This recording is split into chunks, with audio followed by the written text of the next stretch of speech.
ผลกระทบจากพายุบัวลอยมวลน้ำไหลลงสู่แม่น้ำงึมสบายดีพอแงประชาชนทุกท่านมื้อนี้วันที่1ตุลา2025บริษัทผลิตไฟฟ้าลาวมหาสน EDL Gen ขอรายงานเกี่ยวกับสภาพการจัดการบริหารน้ำล่าสุดซึ่งได้รับผลกระทบจากพายุลากาซาและบัวลอย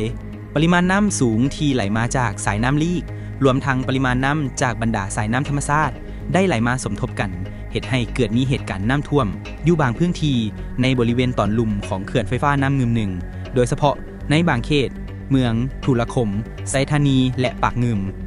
ส่วนเขตเมืองแก้วอุดมและเวียงคำแมนบ่ได้รับผลกระทบการบริหารจัดการน้ำเพื่อความปลอดภัย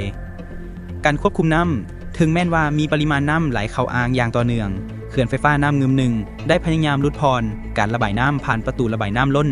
ลงเหลือเพียง 40.84 เมตรก้อนต่อวินาทีโดยไหลผ่านกุงหัน 331.60 เมตรก้อนต่อวินาทีเพื่อช่วยลดพรผลกระทบต่อพื้นที่ต่อลุ่มดังนั้นทุกภาคส่วนกำลังประสานงานกันเพื่อหาประกันให้การบริหารจัดการน้ำให้ดีที่สุดขอความมือเนื่องจากปริมาณน้ำรวมที่ไหลลงสู่แม่น้ำงึมสูงถึง 2,711 เมตรก้อนต่อวินาทีขอให้พ่อแม่ประชาชนที่อาศัยอยู่เขตตอนลุ่มเรียบตามสายน้ำนืม